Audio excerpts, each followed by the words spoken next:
ఓం నమో వెంకటేశాయ. అందరికీ నమస్కారము. ముందుగా మన ఛానల్ సభ్యులందరికీ సంక్రాంతి శుభాకాంక్షలు.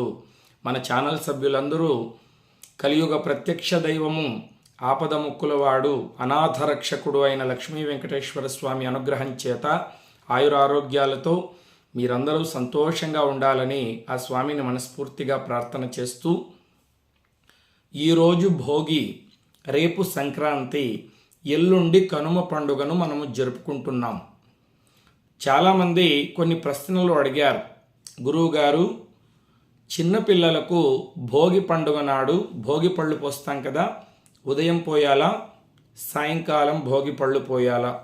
ఆనవాయితీ ఉన్నటువంటి వాళ్ళు మాత్రమే చిన్నపిల్లలకు భోగి పళ్ళు పోయాలా, లేకపోతే ఎవరైనా చిన్నపిల్లలకు భోగి పళ్ళు పోయవచ్చా అనేటువంటి ప్రశ్న అడిగారు.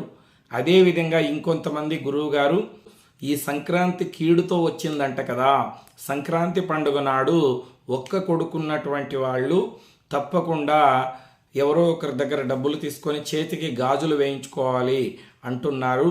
ఇది నిజమా అనేటువంటి ప్రశ్న అడిగారు.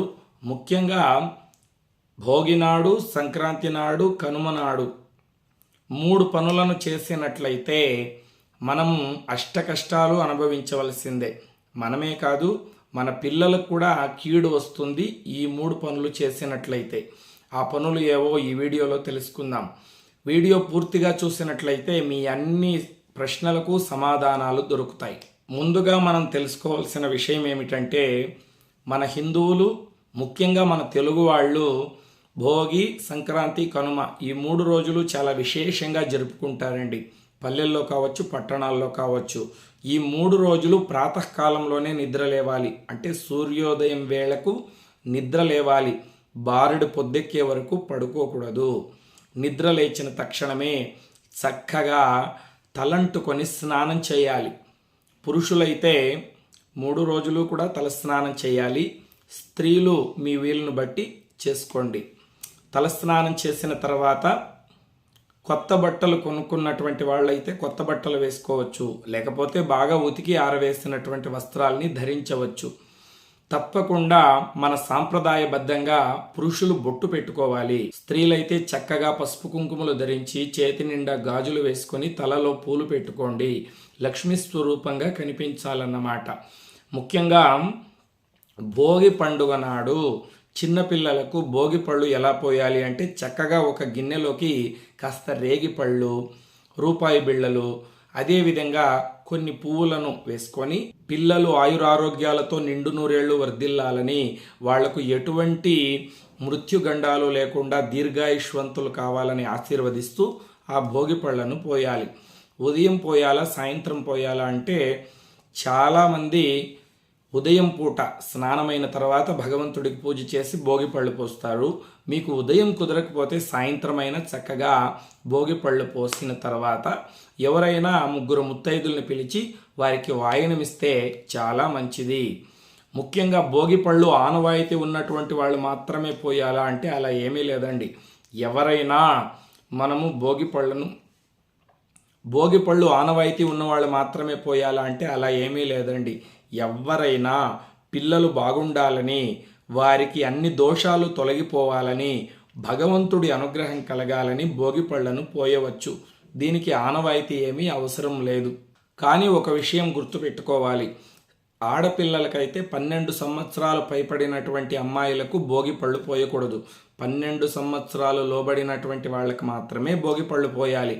మగపిల్ల వాళ్ళకైతే ఉపనయనం అయినటువంటి వాళ్లకు భోగి పళ్ళు పోయకూడదు. ఉపనయనం కాకపోతే 10 సంవత్సరాల లోబడినటువంటి మగపిల్లలకు భోగి పళ్ళు పోయవచ్చు.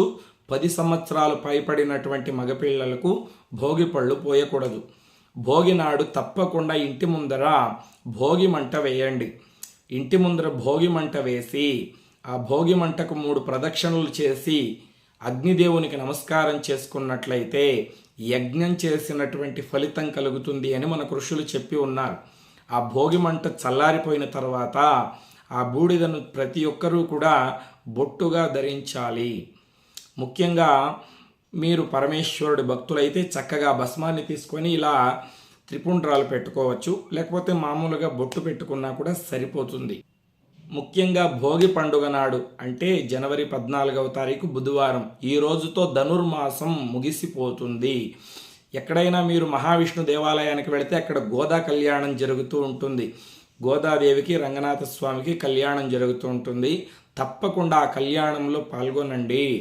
ముఖ్యంగా అమ్మవారి యొక్క పాదాల మీద, రంగనాథ స్వామి పాదాల మీద తలంబ్రాలు పోసి నమస్కరించినట్లయితే మీ మనసులో కోరుకున్నటువంటి కోరిక ఏదైతే ఉందో అది తప్పకుండా నెరవేరుతుంది. ముఖ్యంగా మహావిష్ణు దేవాలయానికి వెళ్ళి భోగి పండుగ నాడు గోత్రనామాలతో పూజ జరిపించుకొని వస్తే చాలా మంచిదండి.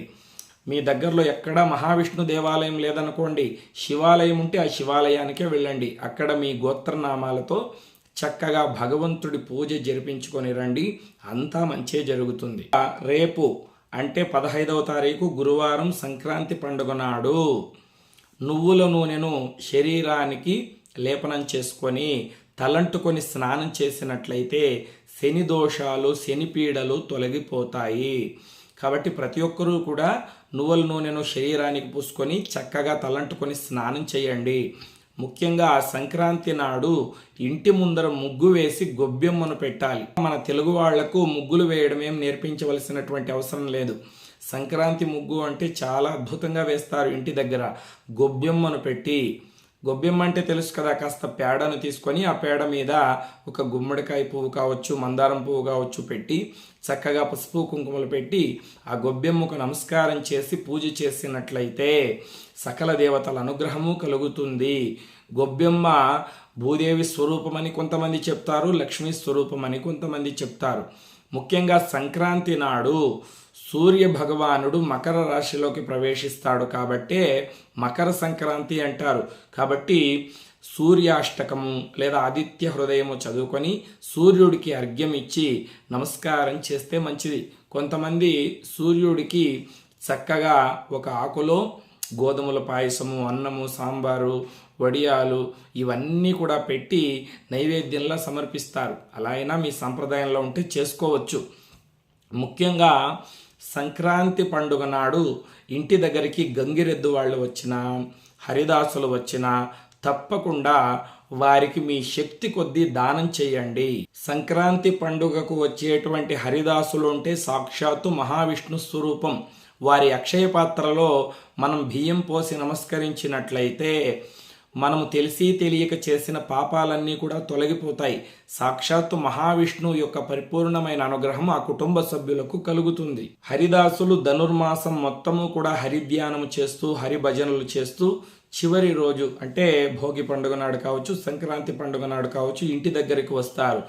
వారికి మనము ధాన్యాన్ని కానీ ధనాన్ని కానీ సమర్పించినట్లయితే లక్ష్మీనారాయణుల పరిపూర్ణమైన అనుగ్రహం మనకు కలుగుతుంది అని పెద్దలు మనకు చెప్పి ఉన్నారు. హరిదాసులు ఇంటి ముందరకు వచ్చి వారు ఏమీ తీసుకోకుండా వెళ్ళిపోయినా, మనం వారికి ఏమీ ఇవ్వకపోయినా ఇంటికి అరిష్టము. కాబట్టి హరిదాసులు కావచ్చు, గంగిరెద్దుల వాళ్ళు కావచ్చు ఇంటి ముందరకు వచ్చినట్లయితే ఎన్ని పనుల్లో ఉన్నా తప్పకుండా వెళ్ళి వారికి నమస్కరించి శక్తి కొద్దీ దానం చేయండి. మహావిష్ణువే మిమ్మల్ని పరీక్షించడానికి మీ ఇంటి దగ్గరకు రావచ్చు.